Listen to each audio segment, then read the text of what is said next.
Right, hey folks, good morning. We're going to do some artwork today. Let me give you the book cover that we've created for this adventure, Crystals of Mabar.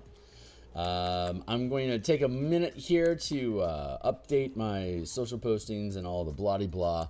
So if you're already familiar with the channel, you can skip ahead 1 minute and I'll catch up with you in the future. But for folks that are new to the channel, hey, great. Welcome to the mix. My name is Phil Kearney. I create role-playing games, I illustrate them, and I publish them online. And we are, I'm making an adventure for Eberron. It's Crystals of Mabar. So our characters 7th and 8th level. We're using Dungeons & Dragons 5th edition 2024 rules. We had been developing this prior to 24, but 24 really is similar to 14, quite so. And it's easy to convert. It actually codifies a lot of stuff that makes life a lot easier, honestly. Like hide mechanics are pretty straightforward. You don't even need to have a DC included in your hiding mechanics because you can't hide unless you roll at least a 15, and then you don't worry about it until someone spots you, in which case they're going to use your the result of your hide check above at 15 or above as their DC to notice you. Same thing with influencing people. They're either going to be hostile, indifferent, or friendly to you, and they're either willing or unwilling to assist you. So between the three dispositions that they have and whether they're willing to help you or not, you basically can dictate what their action is and how difficult of a role you're going to have to influence them, whether you're going to be... if they're unwilling, they won't help you regardless of their disposition. If they're willing to help you, they will help you, depending on the results that you get. And if they're hostile, you're at disadvantage. If they're indifferent, nah. If they're friendly towards you, it's at advantage. It's that easy. So you can adjust people's willingness to assist you on that spectrum with an influence roll, shifting them from hostile to indifferent to friendly or vice versa. And they're either willing or unwilling to help you already. So if you can get them to a friendly state where they're willing to help you, then you can do the thing that you want. If they're willing to help you but they're hostile, they are unwilling. They won't help you because they're hostile towards you. And if they're indifferent, you can convince them.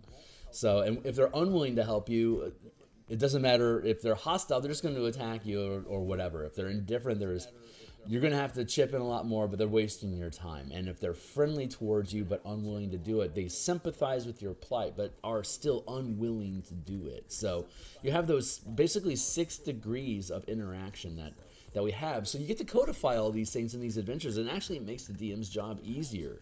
Because if you just understand the mechanics of how the game runs, it runs itself a lot more than it used to, which frees up a lot of mental inventory when you're taking stock of what's happening inside of your adventure. So I've been DMing since 1987. I've been an Eberron enthusiast since 2004. I've been a freelance illustrator since 99, and I've been creating content on DMsGuild since 2018. And then just to wrap all this up, if you think today's fun, like, subscribe, hit the bell icon for notification when we're live in the future. Here's a full playlist of all 436 episodes I was creating, all the maps, tokens, assets, page layouts, etc. Here's a slew of books that I've created or participated in on the DMsGuild. Let's see, the Color Magic book system is like 6 books. The Spelljammer, it converts D&D into the MTG color mana system. Spelljammer Combat and Exploration provides ship and fleet combat mechanics that you can use for your Spelljammer game. Spelljammer is a massive scope sort of game. But let's get back to Earth, or Eberron, as it were, and we're making artifacts today. So there's 13 artifacts in total. This adventure is all about the last artifact, the Eye of Mabar, which is depicted on the book cover that we had up a second ago. Hold on, I'll fetch that back to you. Here you go. It's a cold gray orb of undefined metal that has the symbol of Mabar burned into it and or etched into it. And when attuned to and performing a specific ritual, you can create a manifest zone that connects to Mabar. And if you can sustain it for an entire cycle of the moon Sephiros, the moon that's aligned with the energies of the Plenum Bar. If you can sustain the ritual for the entire 46 days, then you can permanize the manifest zone. It's basically like a 5-mile area manifest zone. So the artifact will keep you alive and awake and will basically compel you to continue performing the ritual during that 46-day cycle. And at the end of it, basically over the course of it, it forms a chrysalis around your character of necrotic material, dissolves you, and if you're fully successful in completing the ritual, you will emerge as an Ultraloth and become basically the steward of this manifest zone. And there's a portal that directly opens, basically a rift that opens into the Plenum of Bar directly that the Ultraloth can use to bring undead through and attack the world. And so here's an image of that with an Ultraloth leading an army of undead to attack Eberron. So your character's adventure here is to stop that, either so that you can take control of it and do it for yourself, or because you like the world and you don't want to destroy it. Really, it's up to you. So I'm going to, let's see, where are we at in this process? This is where we're at. We did Rizia, the anvil of Rizia, made of ice. So that's going to be fun to illustrate once we get into the colorization process here. Colorization. This is where we're at here. Bop, bop. We're going to go to line art here. Line. We're going to take this trash file and we're going to drop it down to here. And let's go with... I'm still doing, I'm grabbing reference images right now. So let's go with War Banner. Let's see if I can find some cool pictures.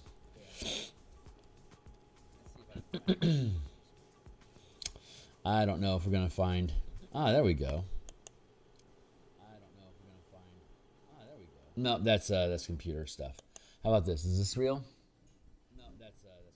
No, that feels like Warhammer stuff. Maybe it's real. Hold on, let's zoom in. Open image, a new tab. Maybe it's real. Hold on, let's zoom in. Yeah, it's totally legit. Cool. Let's copy that image. And then... and we'll go to color. And then here specifically, we'll go to reference. And then layer, push that forward here. We'll push this up to here. This should be pretty straightforward, right? Yeah, this looks pretty good. Let's go with that.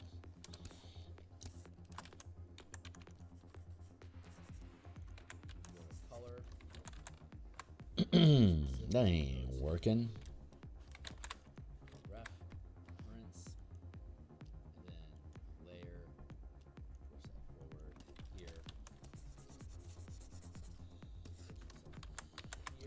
No, still not working. Too light. I need a darker, like that. Something that has a visible, something I can riff off of, you know, to adjust. And then we'll figure out the pulls.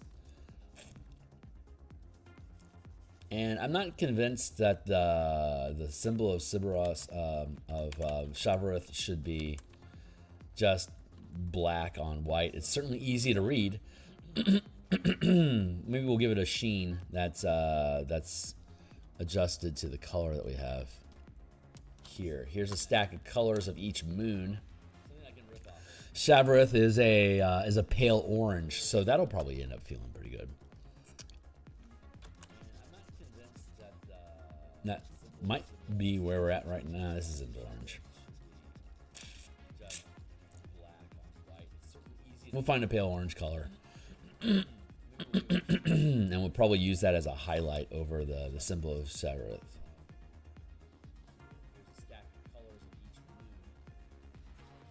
Shavareth is a pale orange. I can still hear myself. That's a little bit too loud. I'm going to bring down the volume here just a touch. That should help with my my background echo here. And let's add in another layer color like that.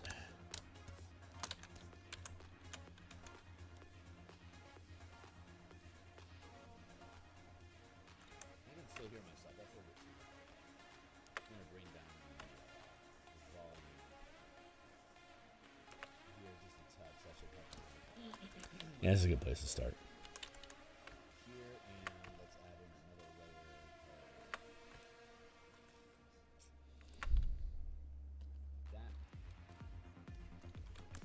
I mean, it's pretty straightforward. So we're just going to let that sit there for the moment, and we'll probably fancy it up along the way at some point. But it doesn't need to be dramatic.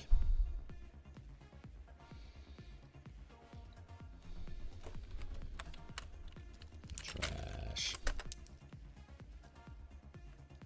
Take this down to the trash drawer. The Flute of Lamnia. Line art is good to go.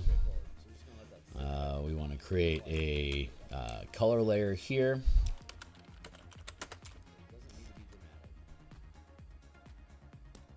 And then let's go to wood occurring.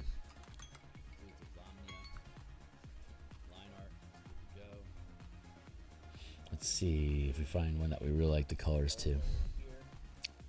Let's see what is Lamnia? Lavender. What color is lavender? Lavender RGB. 220, 208, 255. Let's see how that reads. 220, 205. Let's see what is Lamnia? 255. This is the color of lavender. Let's see how that reads. Lavender. Meh. It's okay.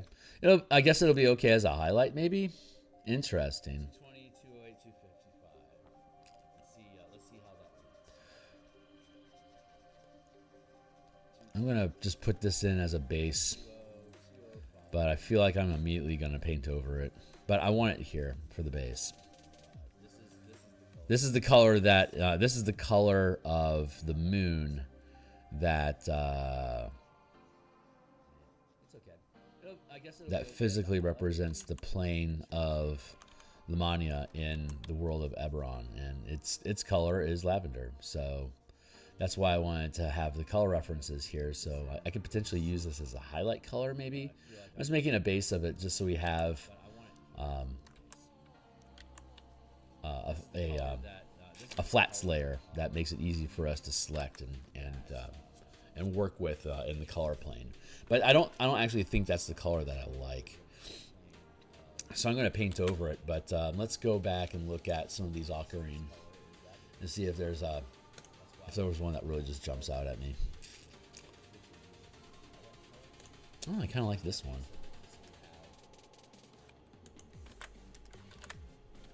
Kind of like that one. Hey, Steve, how you doing?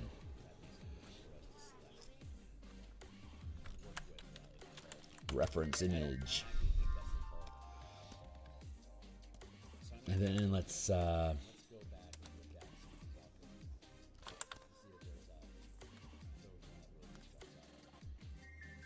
actually, the lavender highlight might look really good against this.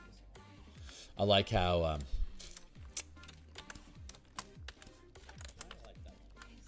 see how these colors bip up in the RGB up in the corner. Like the lavender's like a bluish purple, while this is a redishness to it. That might be the result of staining the wood, but I like how this blue swings all the way up to be the most the strongest color. So I think that might work pretty well as a highlight when we get to it. So I'm definitely going to keep this. We're going to leave this lavender layer here as the base. But in this instance, I just drew this so I can paint over it like that and not feel guilty. Yesterday I was talking about how I like to do things by hand. And then I just promptly filled this in with the fill button, but I had just outlined it. And honestly, that lavender color was too pale of a color. I wasn't seeing that there was things missing. That's what happened. I don't see color, so I only operate off of black and white. And once a color gets so close to the background that it kind of merges in. If the only difference between the background color and the color we're working with is the RGB array, if it has the same value, then I won't be able to see it. Like that value is like a 5% difference between the background and the actual lavender. From a values perspective, from a color perspective, I bet it jumps out at you. Not me. Not me. So that's something I always have to keep an eye out for. Pardon the pun. I have to look for what I can't see. What a pain in the ass. But that's my fate. That's the difficulty. That's the challenge rating that I took on for living this life and being an artist. Like, what's the most difficult art challenge you can give yourself? And it's like, well, how about I be a blind painter? It's like, how the hell do you think that's gonna work? It's like, well, maybe we don't go full blind. Maybe we just go like legally blind. Oh yeah, let's take away his color vision too. That'll be a fun little piece of pepper to kind of just whip in there for your life. Now let's give him a compulsion to paint.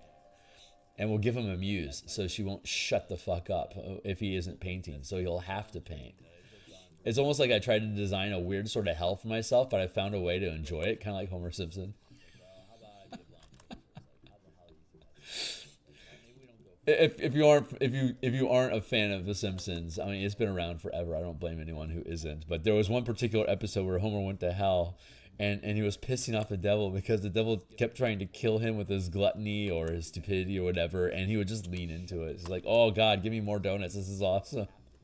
It's trying to kill him with donuts. It's like, more. He broke the machine. Now it's creating donuts in hell. So funny. Simpsons. I mean, when Simpsons was strong, like when Conan O'Brien was writing for it, that way back in the day, it was incredibly strong. Such a funny show. All right, that's a good place to start. Let's pull back a little bit here. Yeah, I'm liking this. All right, cool. Now let's get into the line art.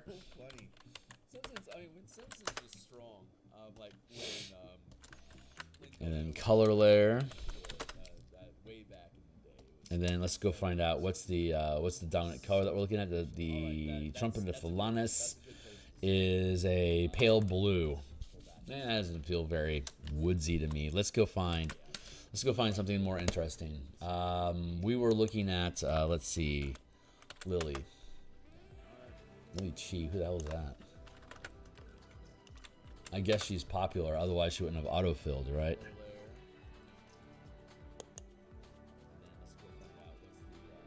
This could be interesting.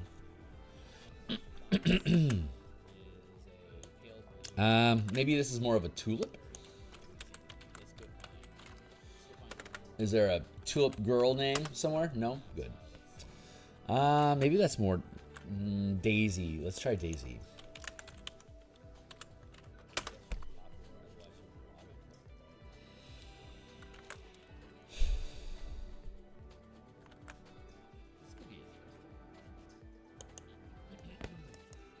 This might be connecting more than anything else.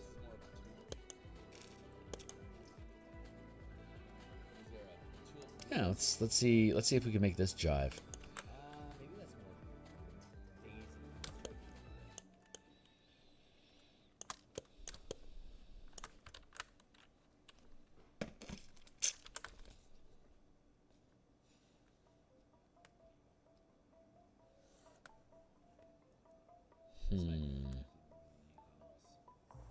You know what? It has that blue, that call for blue, the pale blue from the moon. Let's go back to tulip. I don't know what color tulips are. Violets are blue. Thank you. I don't even know what a violet flower looks like. Oh.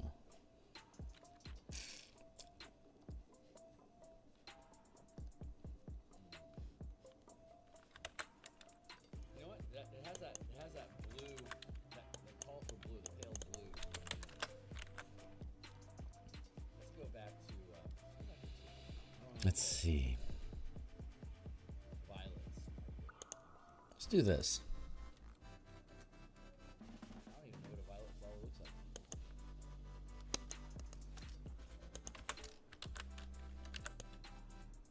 Let's see if we can have this jive.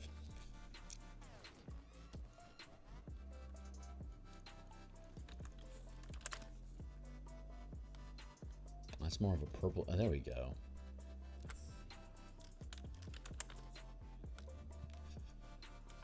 Then we got the green. Let's see if we can make this work.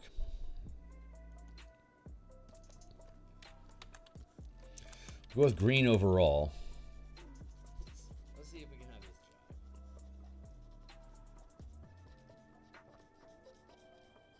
jive. But I want to put this. I want to put this violet on the inside,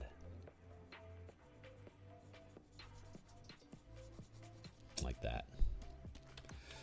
So I'm just gonna block the whole thing in with the green.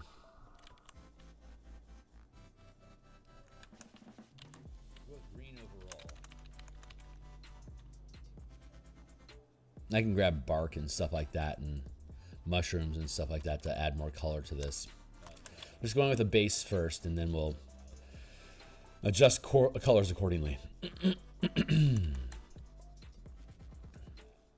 And once we have these flats done for all 12 artifacts, then we're going to start working on detail.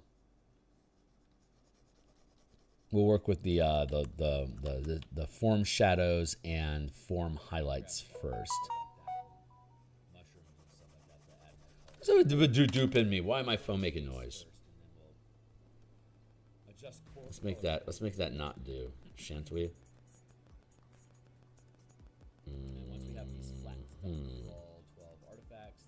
Yeah. Good. Back on task. We'll work with the form shadows and form highlights first. Shoulders calmed down since yesterday, but I can feel it still trying to shake things out. It's just not screaming at me anymore, which is good.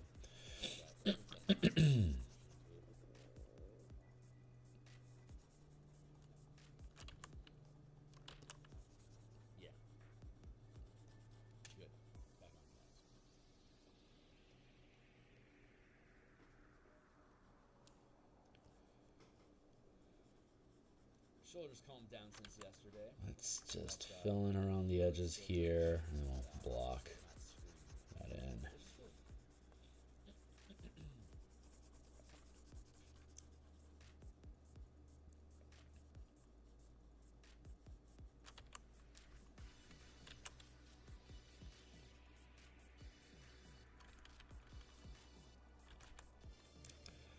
There.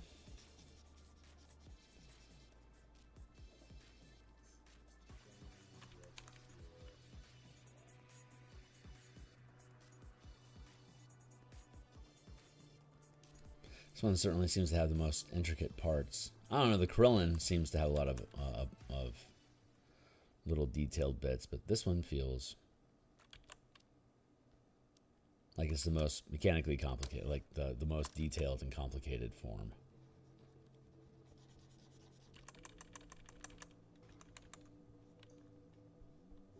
I want to mind the negative space because there is negative space in between here.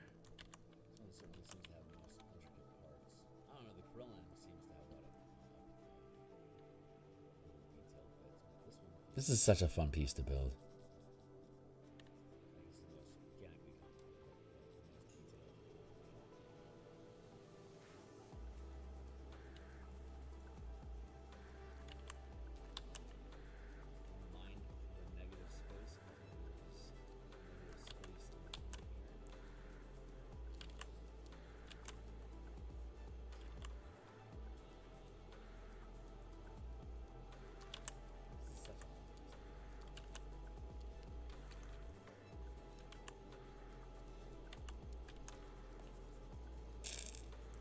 Do.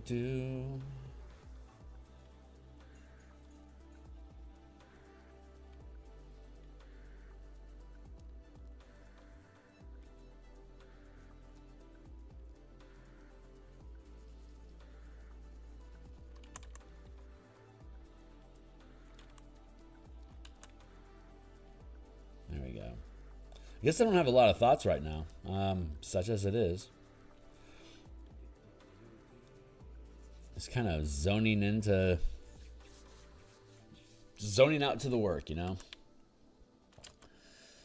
We'll be back. We're going to be doing design work today at lunchtime, which will probably be around 1:30 Seattle time, which will be around 4:30 East Coast. We're going to complete the set of artificer conversions into the color mana system and the martial powers supplement that we've been playtesting.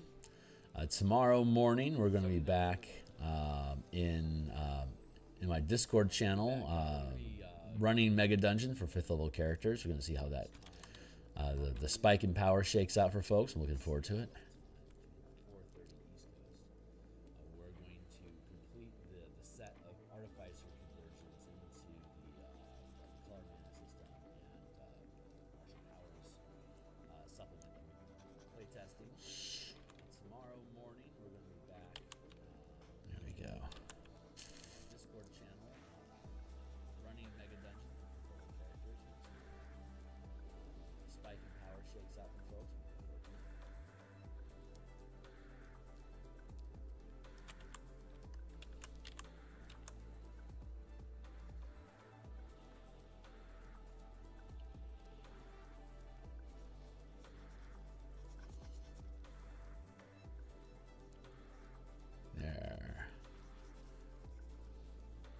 Almost where we need to be.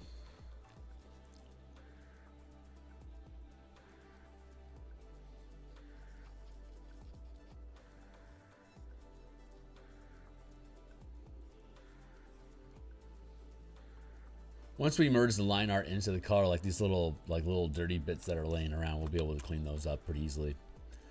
There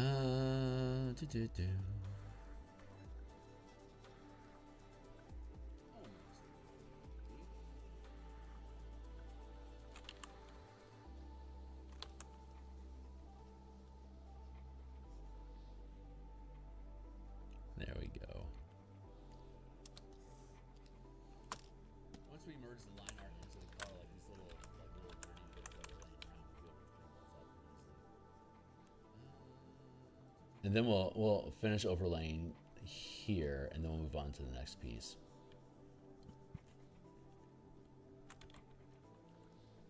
Oops.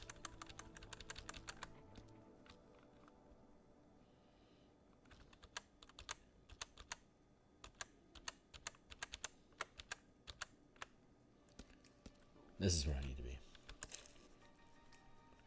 Right here, right now, right here, right now. And then we'll finish overlaying here. Steve, how you doing today, my man? Piccolo.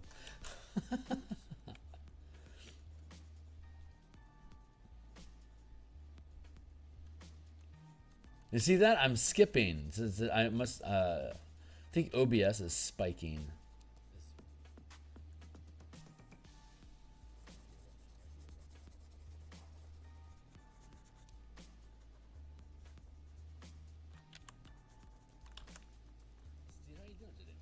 Through 32 RAM and Radeon 9600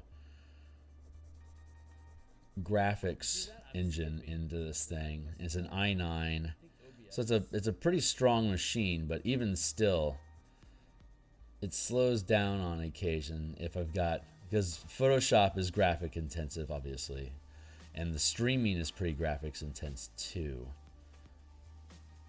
So sometimes the machine chokes, even with that much horsepower in it. It'll stutter occasionally. Yeah, I like that. I think that's a decent start.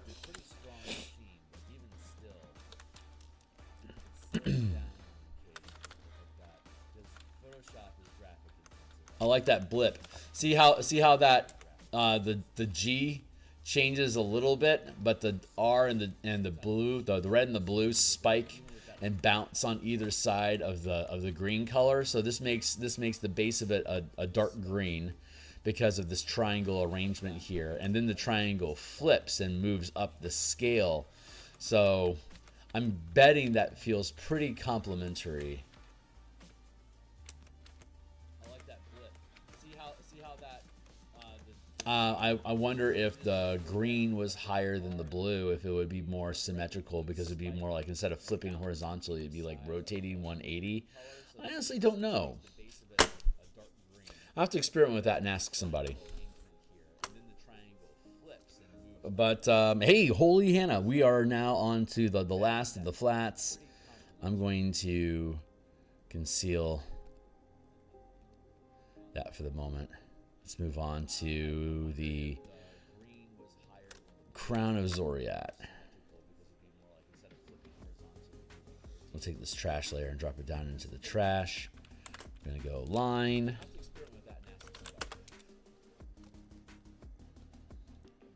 New layer. I'm going to call it color. I'm going to take the line art and push it up top here. What is a native color for Zoriat? It's white with a black slit. Thank you, Timely Timer. It's time for me to take a sip of water. And then chase it with some fresh coffee. Coffee. Here, what is a native color for Zoriat? I think it's coffee that's been missing in my life. Got to get you into my life. White with a black slit. It's time for me to take a sip of water. Yeah, that's awesome. Let's go. Actually, let's just grab squid colors. Let's just grab a squid. And see if we can find something cool. Squid. Tentacle.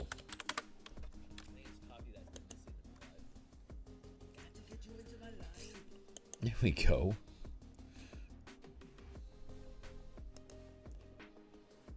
It seems more like an octopus, but that's awesome. Let's go. Such a cool. I love octopus, man. They're so freaking cool. All right, that's a winner right there, buddy. You're a winner in my book. Reference. Here we go.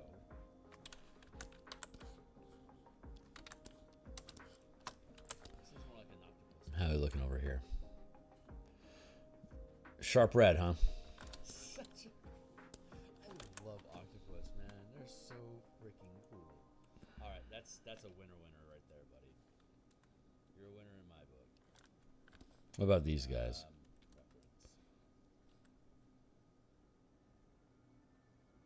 It's got the same tulip color, except that this is bending in the red direction instead of the blue direction. Interesting.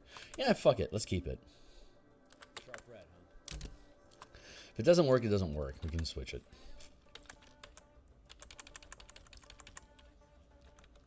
Ooh, that is lush. That is too dark of a base color. Let's go with something more like, maybe something like this. It's got the same tulip color, except that this is bending in the red direction instead of the blue direction. Interesting. Yeah, fuck it. Let's keep it. We'll be like that. I've got a hell of a delay going on with my feed.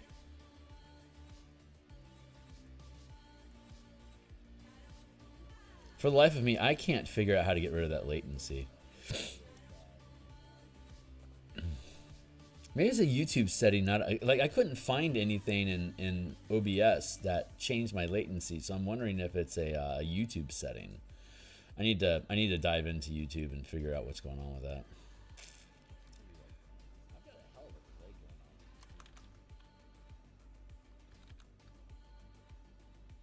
Because if I can reduce the latency down to 0, that would be great.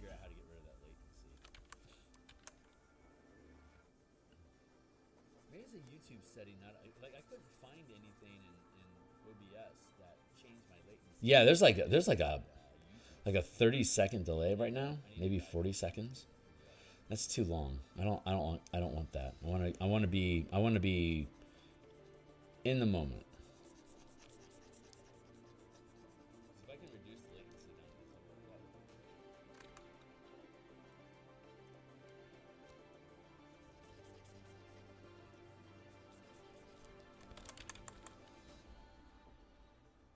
there's like a 30-second delay right now, maybe 40 seconds. That's too long. I don't like that. I want to be. There we go.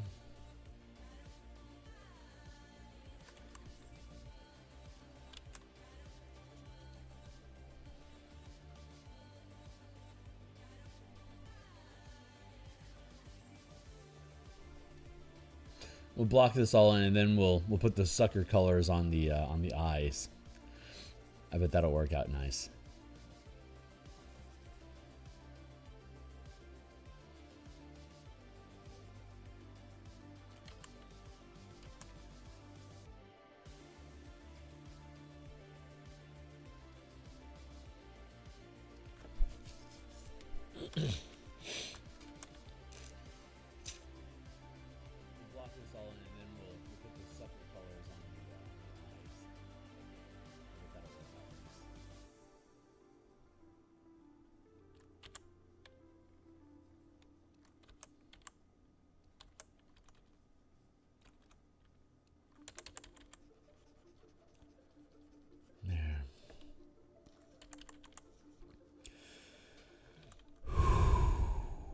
There's something moving through me. I'm hoping the world is okay. I think it's my shoulder just connecting with my heart. I don't think there's actually any danger to the world. It's like my spider senses tingle occasionally, but sometimes I think it's just trying to tell me that my body is remembering trauma, and I shouldn't take it personally or literally. It's challenging. There's something moving through. Yeah. I think it's my shoulder just connecting with the heart. Oh, there it is. Oh.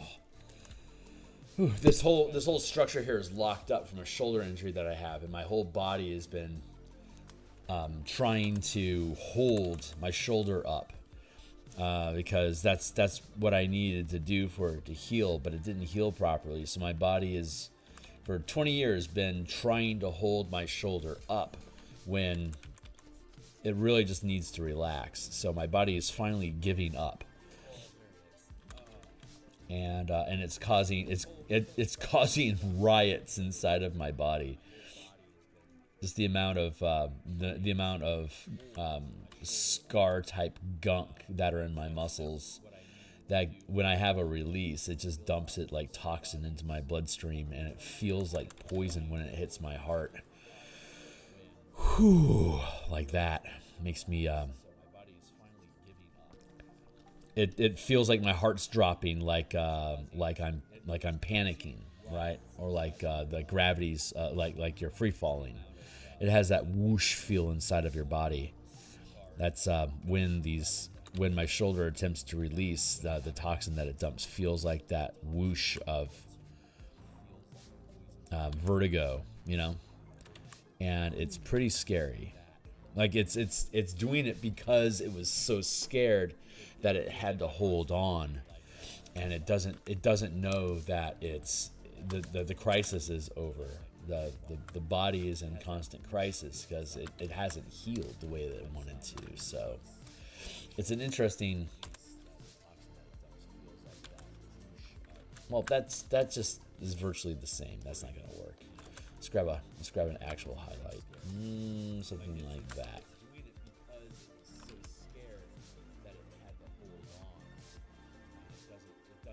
That's a real fine way to start. We'll start here. We'll work the problem.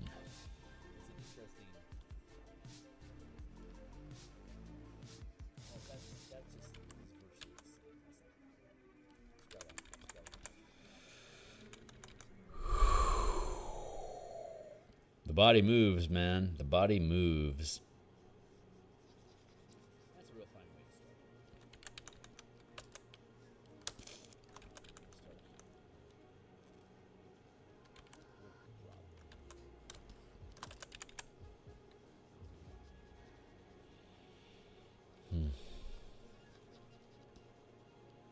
See, look at that skip. I don't know if you're seeing it, but this is the delay in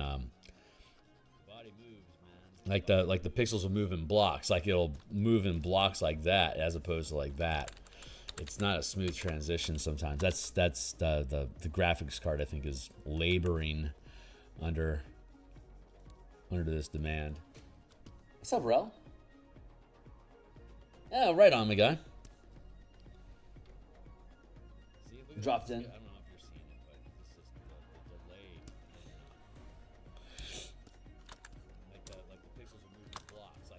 Yeah, I think I'm happy with that. Let's conceal that for now. All right, there's our stack. I'm going to hit save real quick. And I'm going to take another sip of coffee. So we finished the flats. Now we go in and we start doing detail work. It's 7:09 here in Seattle. I've got a little bit less than an hour left. About 50 minutes or so seems realistic.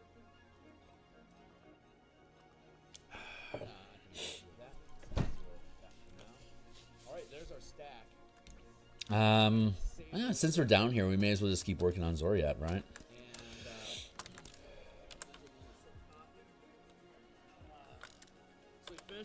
So let's grab a darkish bit here, and those are the eyes. So we're gonna put this as eyes. Crown, like that. How you doing today, Rel?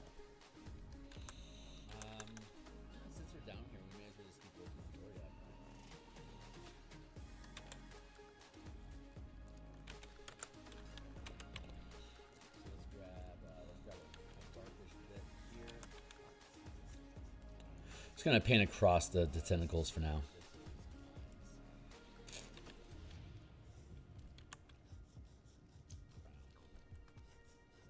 How you doing today, Rel?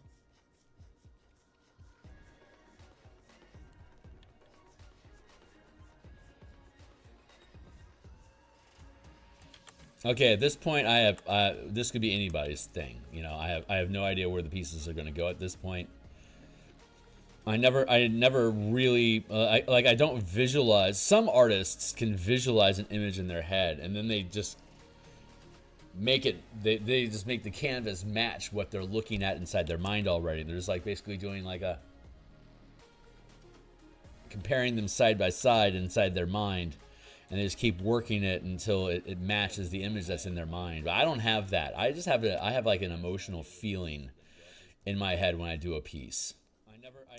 And I don't specifically know what it's going to look like. I have like maybe a vague idea of what I think this might be, but more than anything, like I'm trying to convey a space or a feeling, and it's the feeling that my body latches onto while I'm painting. And while I'm painting, as long as I continue having that feeling, I know that I'm doing the right thing. It's when I can't feel what's going on that makes me question, is this the right path or not? But during that process of discovery, I'm very much a witness of what is happening here, very much the same as like everyone else. So in a very real sense, I am as much of a spectator in the production of this art as everyone else is right now. Like, I don't know where this is going to end up at. I have an inkling of an idea of like, what am I feeling and where is this leading us to, but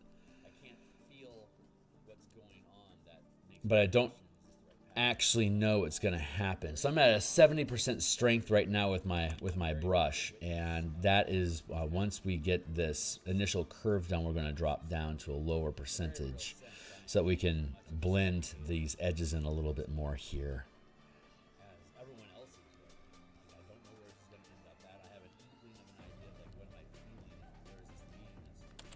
There, like that. And I can drop the percentage down now. Just start blending this more, and then we'll be able to go over these tentacles that are wrapping themselves around inside of the space. We'll be able to paint over that in a separate layer again.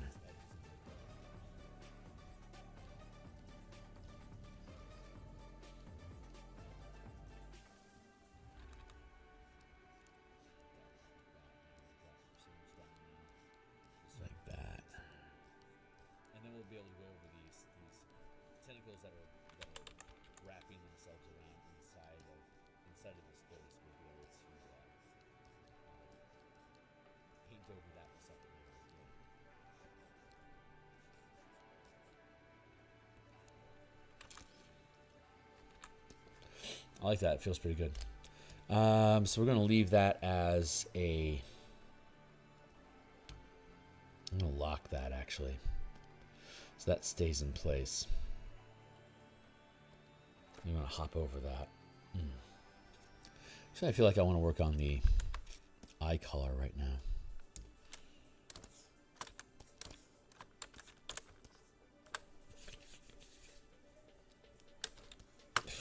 Hair, get out of my nose. There we go. All right, so let's do something like that.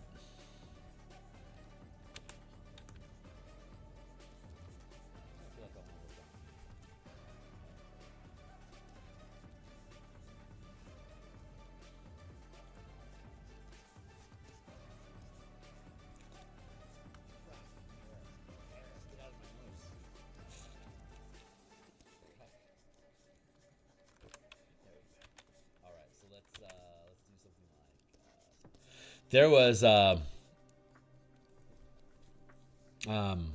illustration back in 3rd edition in the Forgotten Realms, one of the player guides, and it was of a beholder cult, and the cultist that they were depicting had a hat. A beholder hat like this. I think this is where that idea. I think that is where this idea came from. I used to just stare forever at the artwork that was in the 2nd edition, 1st edition, 2nd, way back in me when they were just doing pen and ink. God, Larry Elmore's ink work is amazing, and it was all throughout the BX books, basic and expert books. I think easily started doing pen work and companion,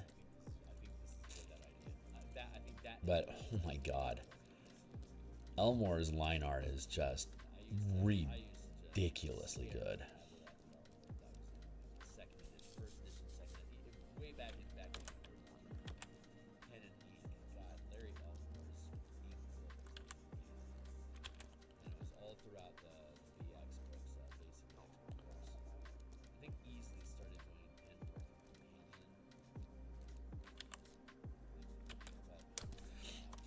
Yeah, I'll start like that.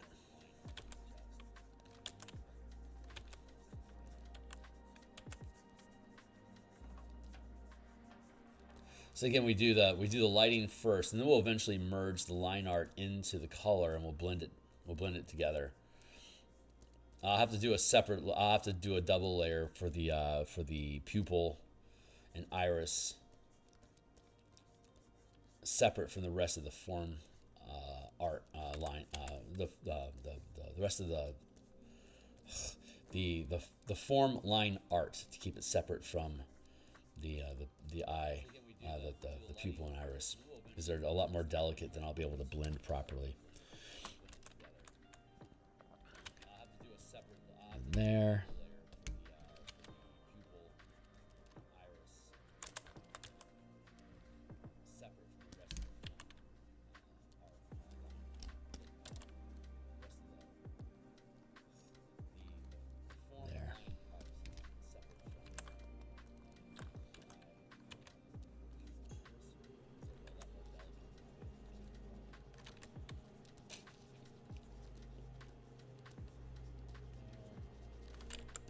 So this is what we're going to be doing until this page is done. Got 12 of these.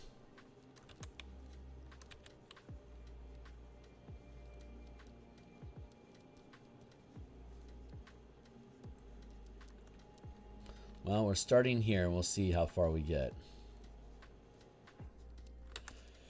But assuming we can finish one of these a day, which isn't an insane idea.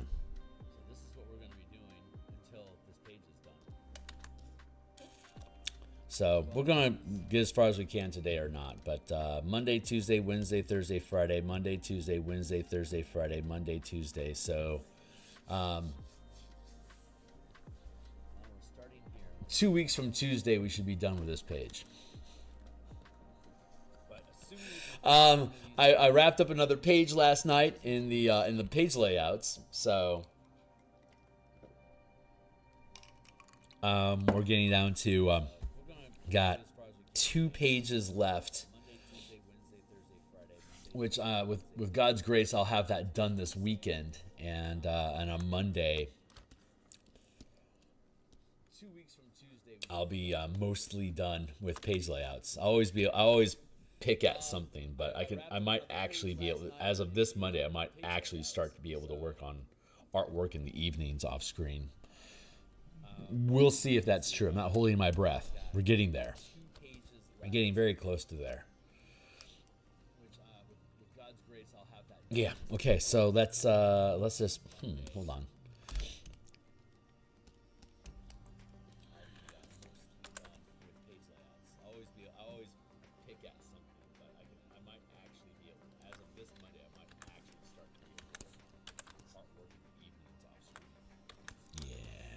Feels pretty good. Let's do that. And then, so we have the highlights, and then we're going to put the, thank you, Timely Timer. We'll put the shadow underneath. Okay, so let's just.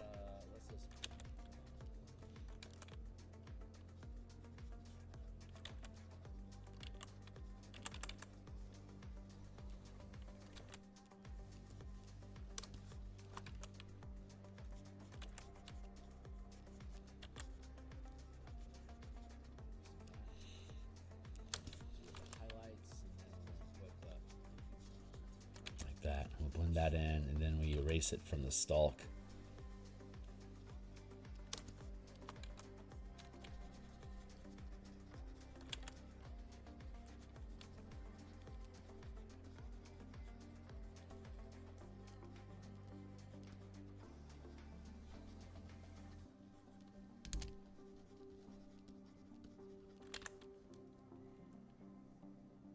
It feels pretty good. We'll close up the eyes, and now we'll go back into the crown itself, and we'll start working on highlights and then shadow. So we'll grab, that's a good highlight color there. Is that a good highlight color? Let's compare it to the rest. Yeah, it's a pretty good color. We've established that this is our source of light, is over this way.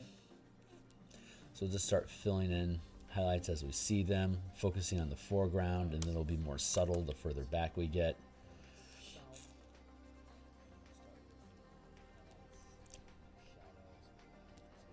Case in point.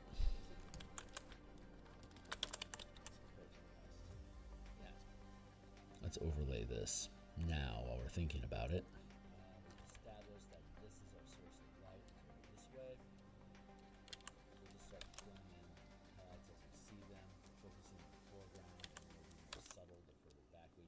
Before it becomes a problem. There we go.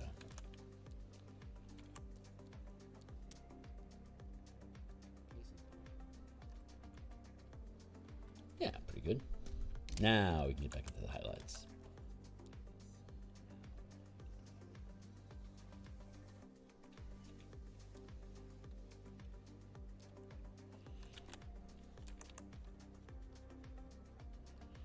We're just going to do, we're not going to worry about texture yet. Right now we're just worrying about the form. We can model and rough up the form once we get its shape established in space. That's what form is. Shape. Three-dimensional shapes are called forms. And so we want to make sure that the form that we're producing is catching the light properly. Since we're projecting the idea of this three-dimensional object onto a two-dimensional surface, we have to think about what's the orientation attempting to be in this space. That's what form is. Shape. Three-dimensional shapes are called forms. So we want to make sure that the form that like that is catching the light properly. Since we're projecting the idea of this three-dimensional, I have to be aware of where the shadows are going to fall. Since I've chosen a sidelong lighting effect, top down wouldn't make much sense because it's angling, like the bottom of it's angling towards us, so having a top down lighting effect wouldn't be very beneficial. Having a sidelong light source like this allows me to like drop this, like this one back here, into shadow a little bit more, have them recede into the background. You wouldn't be able to have that same sort of dichotomy if the lighting was coming from someplace else.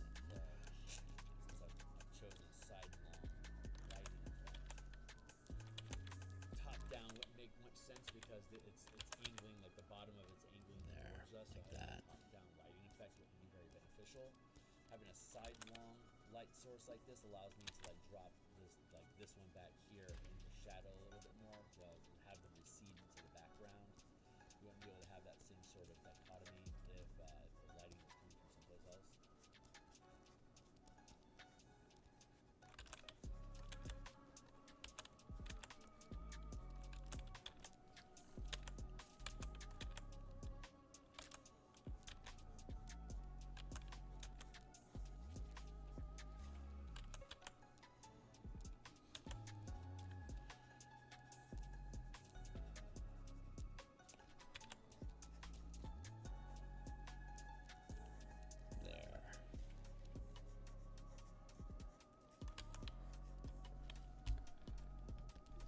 Let's clean up this edge here a little bit.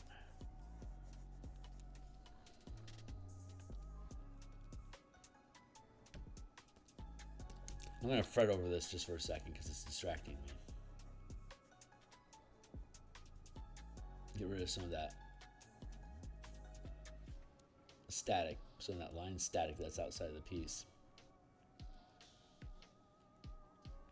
Just to clean the fray a little bit. There. Now we can clean that up a little bit better. Now we got better representation. Good. Yeah, I like this. This is coming along. So far, so good, so what? You know? So far, so good, so what?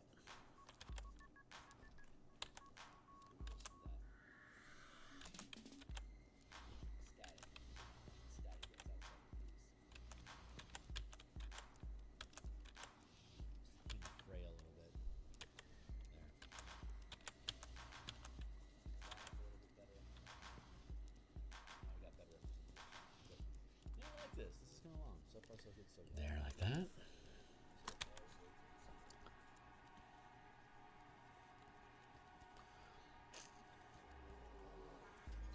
Since these tentacles are being depicted as just basically sprouting from the crown, I have to be mindful of how am I blending the base of the tentacle into the crown. Like this is going to be a shadowy space in here, so I can like trim this down like that. But I just need to be aware of its form. Again, we're compressing a three-dimensional object into a two-dimensional depiction, so there's going to be the flattening effect is going to impact how we are expressing curves.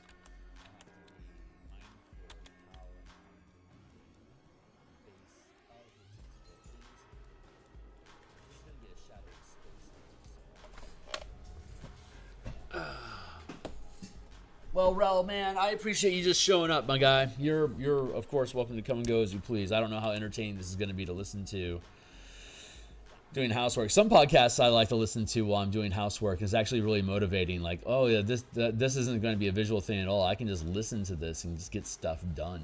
And I'd say a lot of my time is spent listening to podcasts and stuff. So a lot of it's game design, talking about other games, game theory.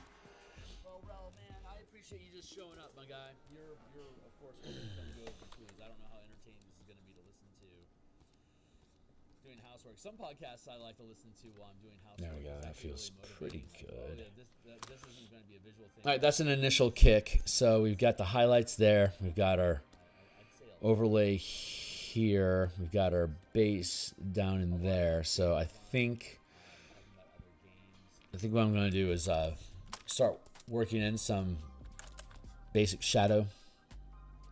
So we'll go for a darker. Still a lot of red going on there. I think I want to curve that. There, more like that, I think. That's going to be pretty dark. That is going to be pretty dark. Ah, good, but it's not too dark. So over here, we can start dropping in this shadow.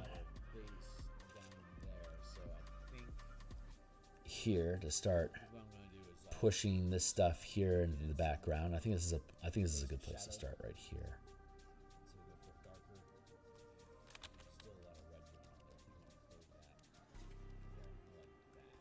And so the quote unquote the highlights on these back facing stalks, the highlights is just the base color, but we're filling in so much of it with shadow that the base color becomes the highlight. You see how that works?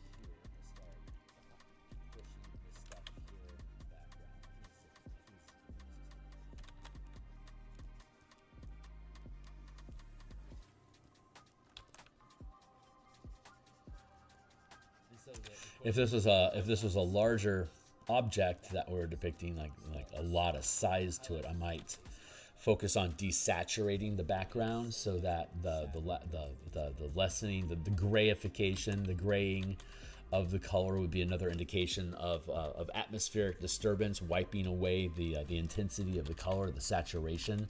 But this is just a you know, like at most a 2-foot object. So that sort of scale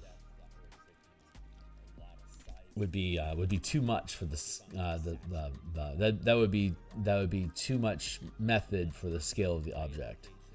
I think that's the way to express that.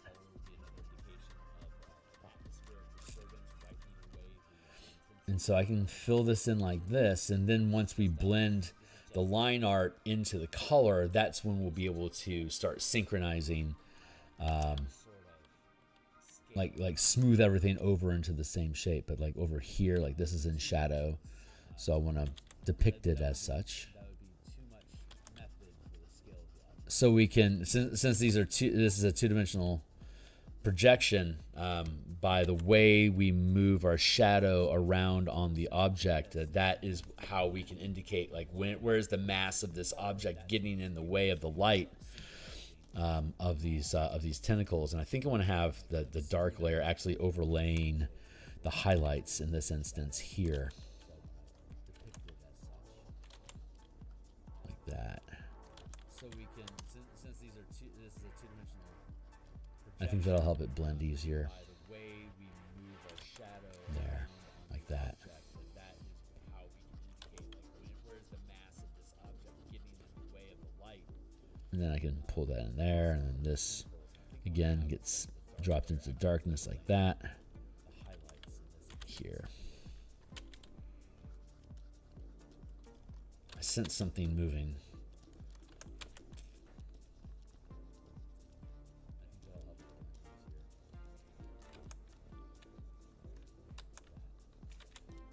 There we go.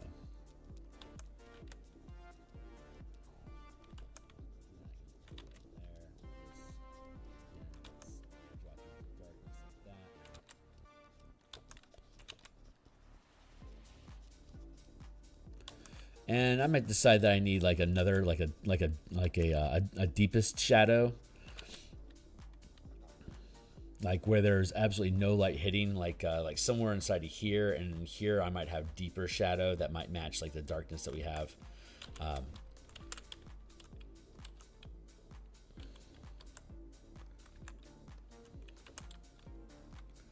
Let's just do it like here along this very dark deep spot here. I might drop that same sort of shadow over here. A deepest shadow, like where there's absolutely no light hitting, like somewhere inside of here and here. I don't think I'm there yet. I'm just gonna keep working the problem.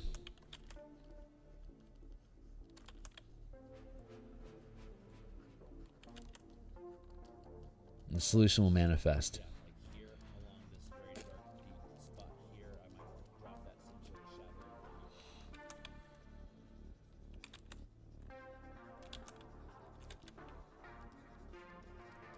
Since the crown is curving, and it's curving into the light over to the left, as I work, like I can have my cast shadow here to have this little dark little eddy up in here.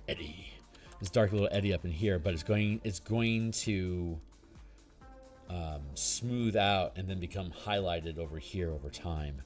So I'm just right now just using the shadow that we're working on to help define how these tentacles are occupying space around and on the crown structure. Like that. And then here, I can lay this in here like that. And then we'll probably come through with like a more delicate brush to have these things stand out better. Like in here, like that's going to be a dark pit. And then this background tentacle here, I stalk rather, we can push this to the back similarly by dropping this all into darkness here.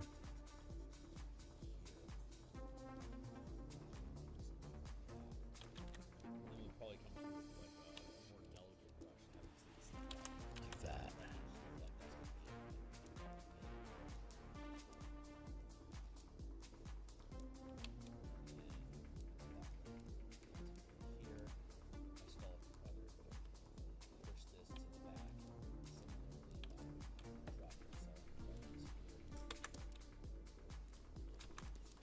Not bad. So far, so good. So what, you know? Do like that.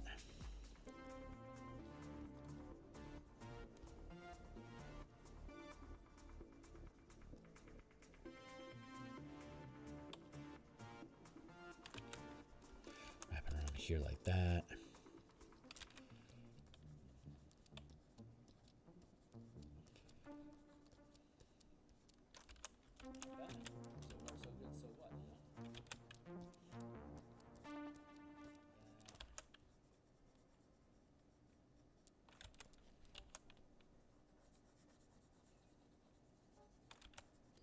Here, and then shadow over here.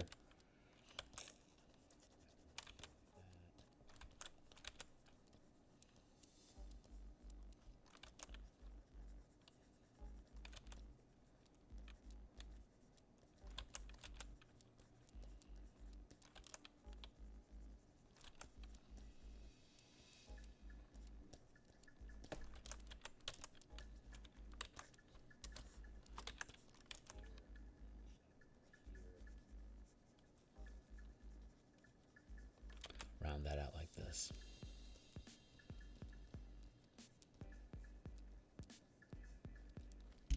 Let's go to the highlight layer and push this in here a little bit better.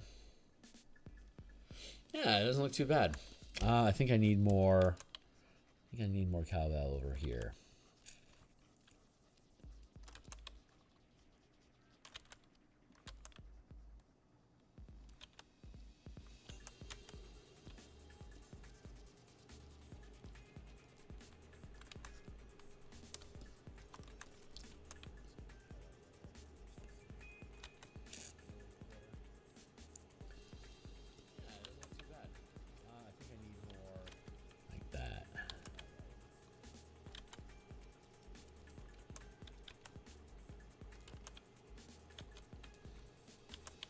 And then this will be steeped in shadow because of where it's curving into.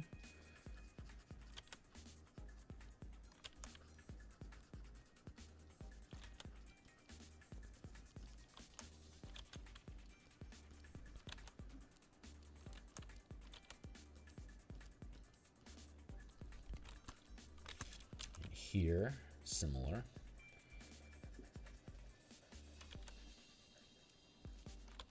This will be steeped in shadow because of where it's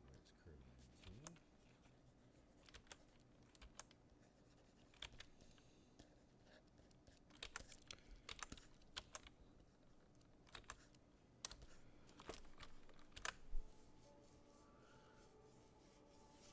So that's the initial bit. I think, you know what, honestly, I think I'm okay with leaving that like it is right now. I mean, it's not done. We still have to texture and stuff. But I think as far as like just like a base form, I like how that sits. So I'm gonna leave that. I'm just gonna leave that be for the moment, and then we'll come back. So that's the initial bit. I think you know what, honestly, I think I'm okay with leaving that like it is right now. I mean, it's not done. We still have to texture and stuff. yeah. I think as far as like just like a base form, I like how that sits. So In. Out.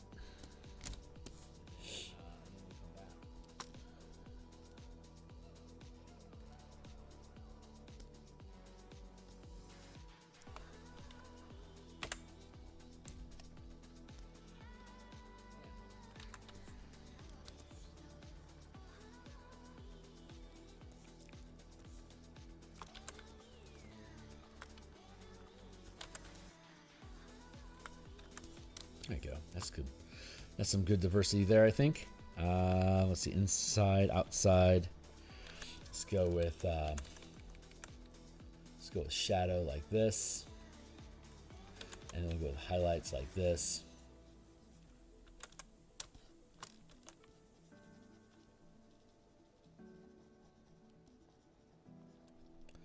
Start blocking stuff in here with the shadow where I think it's going to sit.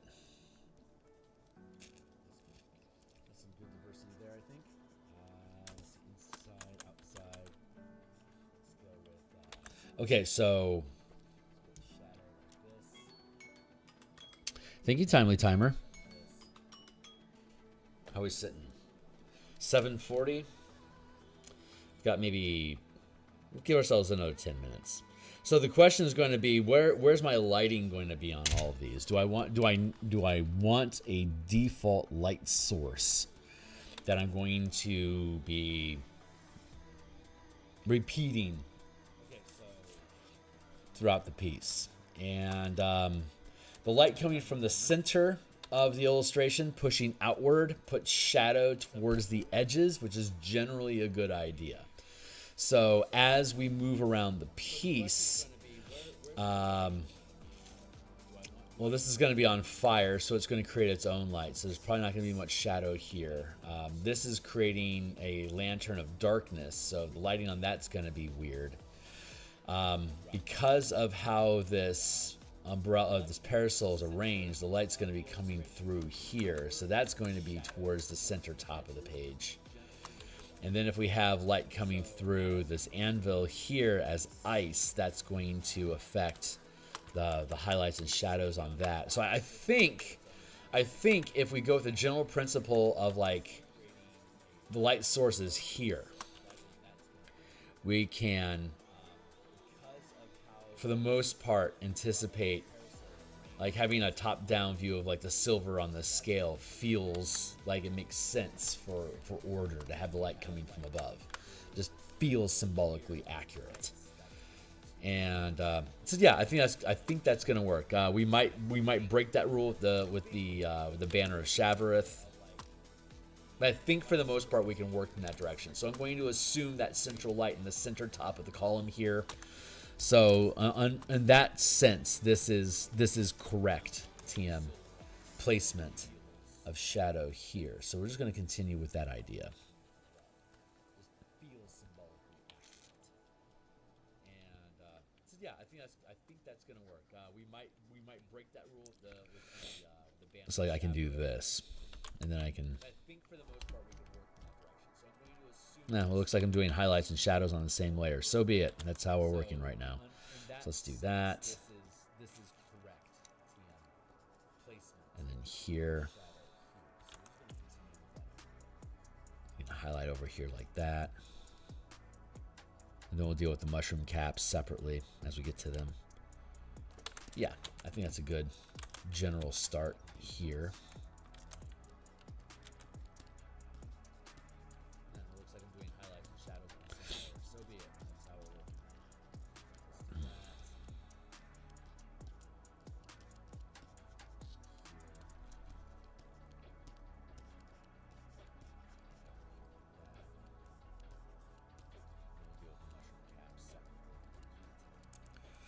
Probably have these on different layers. Maybe we'll get that complex. We'll see. But as is right now, I'm going to ignore the foreground line art, assuming that we are going to paint over. I'm going to ignore the fact that I have leaves and stuff like that. I'm going to fill in this, and then we'll just layer it. So I'm going to grab all of this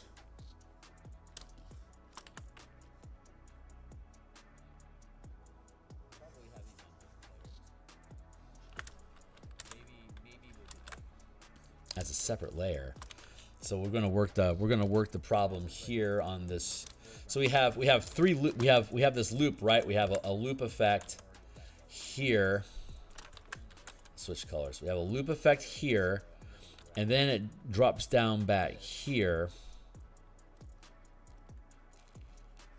and loops around again here,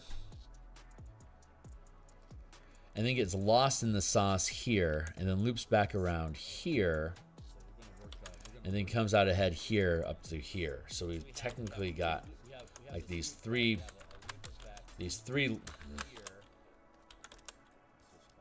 Yeah, we got 1, 2, and then 3. So it's like a coil. So I'm going to work the back coil first, and then in a separate layer we'll work the middle coil. And this middle coil, you can see it's differentiated here, right? So that's where that break is. But then it kind of blends into this mushroom cap stuff. Yeah, we got 1, 2, and then 3. So it's like a coil. And I'm okay with it getting a little confusing in there. And then we'll do the mushroom caps separately because they're a different layer. So I can paint over them right now. That's fine. But yeah, if I approach this from those three loops and then paint over myself during that looping process, this should end up looking pretty good.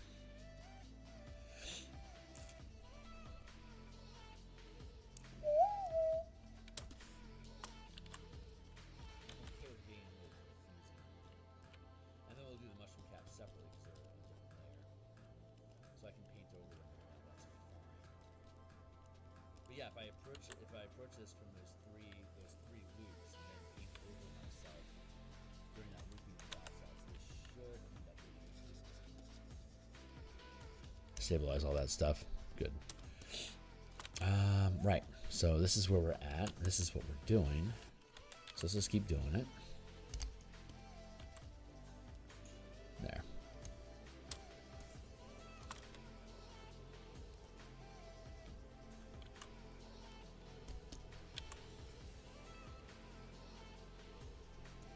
Good.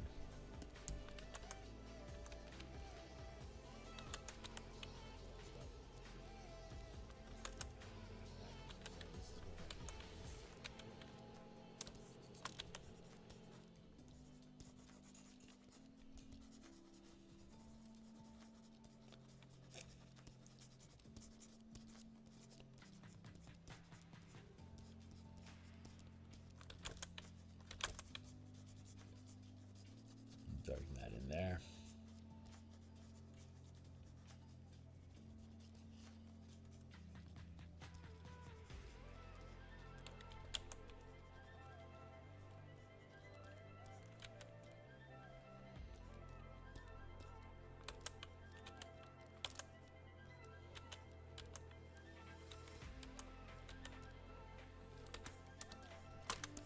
So far, so good.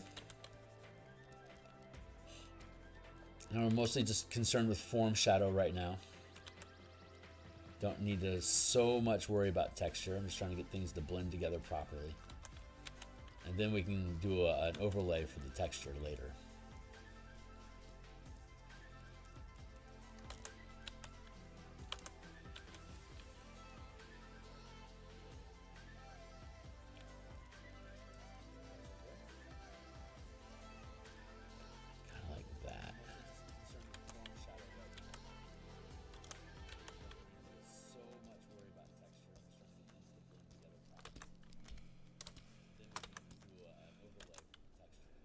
Not so crazy.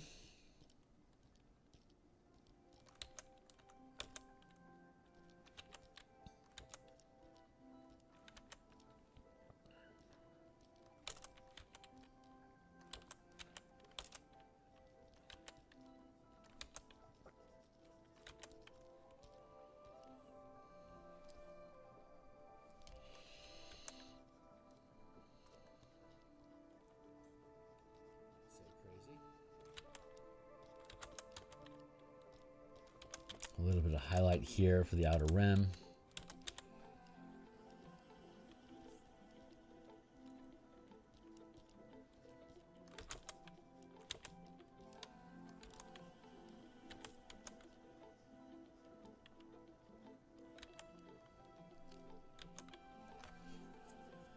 Decent. Okay, and then we can move on to the next layer,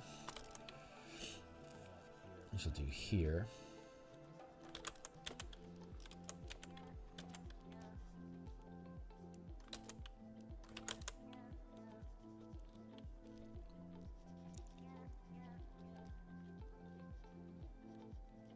Drop that in the shadow here.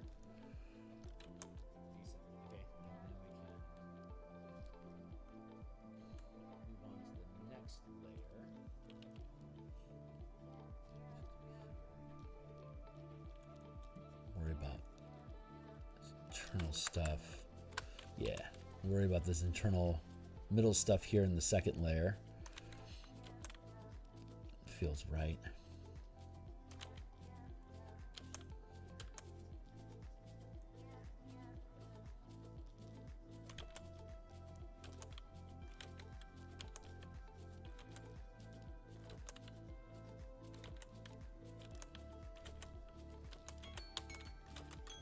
Uh-oh. Well, that's my timer. Hey, what's up? Hey, Fox, just got here, my guy. So the 7 angles who had the 7 trumpets preparing themselves to... Right on, man. I got to kick out of here. It's 7:50 here. I can take another few moments here, but we've got all these. We've got the base color for all of them. We worked on form lighting for the Crown of Zoriat, and it's not yet textured. We've got a really great octopus image for texturing, and right now we're just working through here. Work on the form like that. Have some shadow along the edges here.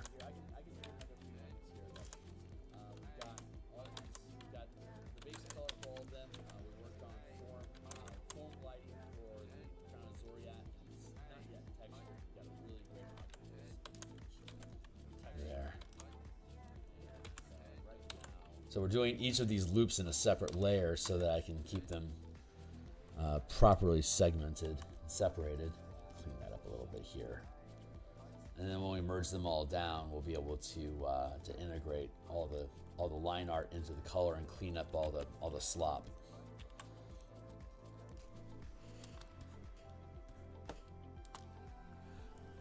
Thanks a lot, man. Looking forward to you returning to the team. I hope you enjoy what you do when no one is looking.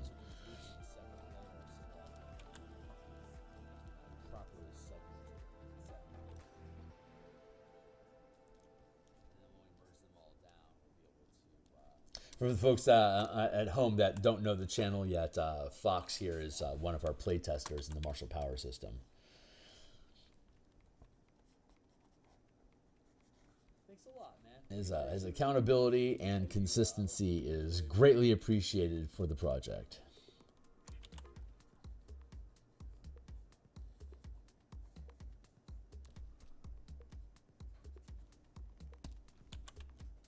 But I'm getting kind of excited about the Strixhaven Mage Tower matches as a way to play test. I think that's going to be a lot of fun. So I'm very much looking forward to that. Consistency is greatly appreciated for the project. But we don't get to start doing that until level 11, so we got to delve until we get there.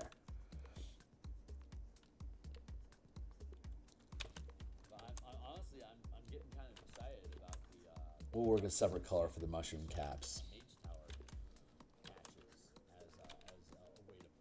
play test. I think that's going to be a lot of fun. So I'm very much looking forward to it.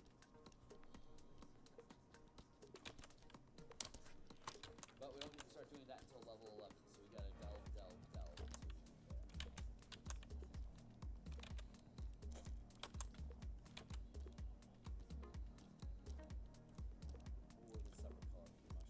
until we get there. There, I am just about out of time. Hard to let it go and just drop all this in the shadow. That seems the right way to do it for now.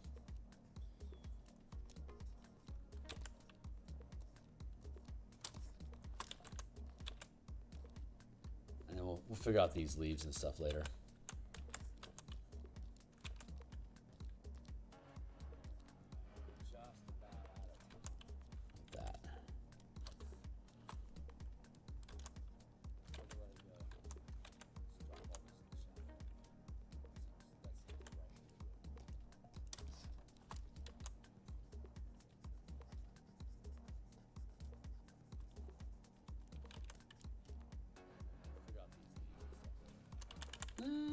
I'm going to leave that off. I think we were about time to start on a new layer.